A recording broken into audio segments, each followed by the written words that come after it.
Assalamualaikum warahmatullahi wabarakatuh. Kembali lagi di channel Mak Saufa.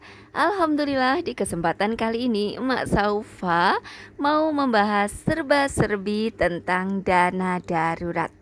Nah, pasti banyak banget ya yang bertanya tentang dana darurat. Mudah-mudahan vlog emak kali ini bisa menginspirasi dan juga bermanfaat.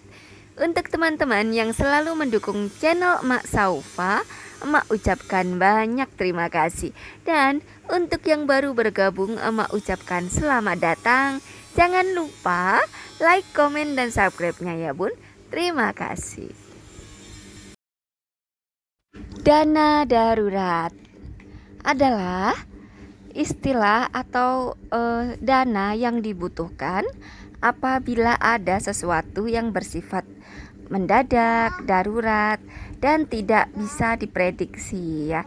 Intinya kita itu menyisihkan sejumlah uang untuk diperuntukkan untuk hal-hal yang sifat untuk waspada atau jaga-jaga seperti itu ya bun ya. Dan ada banyak hal yang membutuhkan kesediaan dana darurat ya. Karena kita tidak bisa memprediksi atau kita tidak tahu nantinya bakal jadi apa, terjadi apa seperti itu. Jadi supaya kita tidak kaget atau kita mewaspadai atau kita istilahnya jaga-jaga seperti itu ya.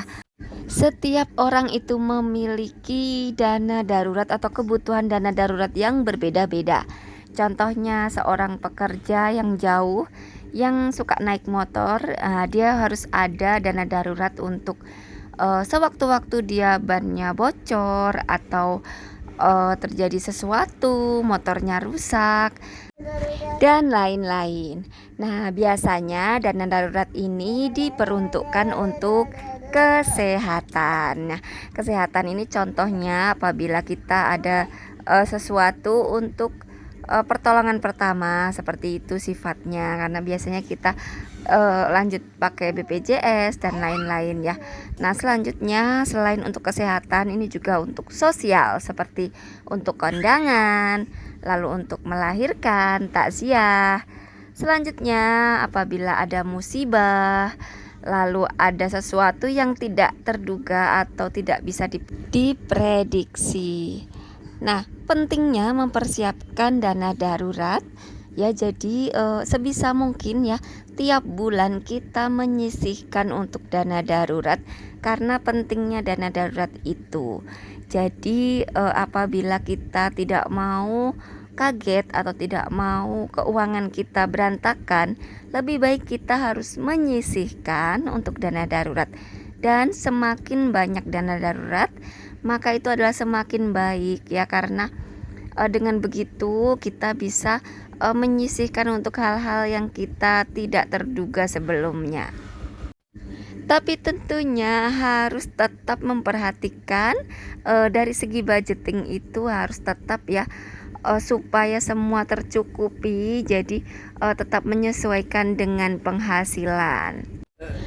Ada banyak macam dana darurat dan yang emak sebutkan di sini tuh hanya beberapa aja ya. Nah, pentingnya kita menyisihkan dana darurat itu karena kebutuhan tak terduga itu selalu ada. Yang jadi pertanyaan adalah bagaimana apabila kita sudah menyisihkan dana darurat tapi masih kurang atau kebutuhannya itu saking banyaknya sampai kurang seperti itu. Terus pertanyaannya tuh kita mengambil dana darurat itu dari mana gitu ya, apabila dana darurat yang sudah kita sisihkan itu sudah habis. Apabila dana darurat yang sudah kita sisihkan itu sudah habis atau sudah terpakai dan ada lagi dana darurat, ada lagi kebutuhan darurat lagi, kita jangan buru-buru ambil tabungan ya bun ya. Jadi sebisa mungkin kita tahan mengendalikan keinginan-keinginan kita. Jadi sebisa mungkin tabungan itu adalah suatu jalan keluar yang paling akhir seperti itu. Jadi kita harus usaha dulu. Contohnya ya kasus kebutuhan daruratnya itu kita kompornya rusak. kita bisa coba untuk benerin dulu, atau jangan buru-buru untuk beli kompor baru atau dan lain-lain ya. Jadi seperti itu, kita usahakan dulu supaya tidak mengeluarkan dana yang banyak, karena ada banyak pilihan dan kita bisa saja. Jadi apabila pengeluaran itu lebih banyak daripada dana darurat yang sudah kita sisihkan, kita bisa menekan pengeluaran dana darurat itu. Usaha dulu supaya tidak mengeluarkan banyak biaya seperti itu. Contohnya sih seperti motor nih, apabila kok nggak nyala gitu, dicoba dulu, dibuka-buka dulu. Secara sekarang kan banyak banget ya, bisa lihat dari YouTube dan lain-lain cara-caranya seperti itu, dicoba dulu. Dan kita bisa mencari pilihan penghematan. Sebisa mungkin kita menekan pengeluaran. Jadi kita usahakan dulu supaya tidak mengeluarkan biaya. Apabila masalahnya pada kondangan yang banyak, ya serba-serbi kondangan ya, kadang ada kalanya itu kita wajib, kondangan itu menjadi suatu hal yang wajib apabila kita dulunya itu pernah dikasih juga seperti itu. Intinya kita itu bagaimana supaya kita tidak mengecewakan orang lain ya, seperti itu kan.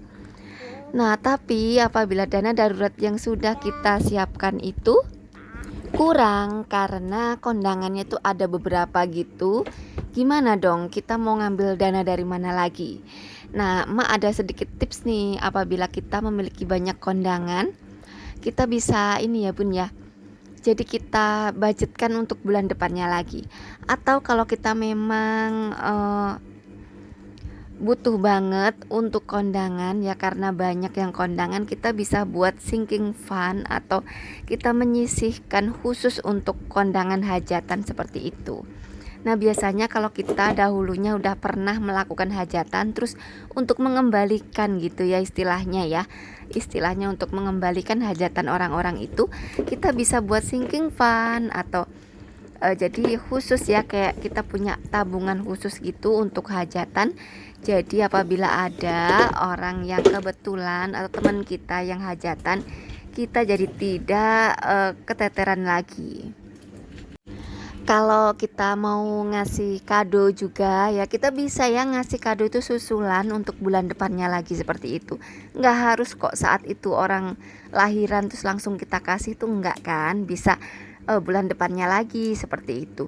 Intinya kita pinter-pinternya aja atau cerdas-cerdasnya kita untuk mengelola keuangan itu sendiri, karena sebenarnya kitalah yang mengendalikan uang, janganlah kita yang dikendalikan uang seperti itu.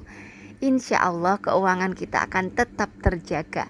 Kita harus mau ya berpikir keras supaya keuangan itu tetap stabil. Demikian sharing emak kali ini, mudah-mudahan bisa menginspirasi dan juga bermanfaat. Maaf bila emak ada salah-salah kata ya, mohon dimaafkan. Wassalamualaikum warahmatullahi wabarakatuh.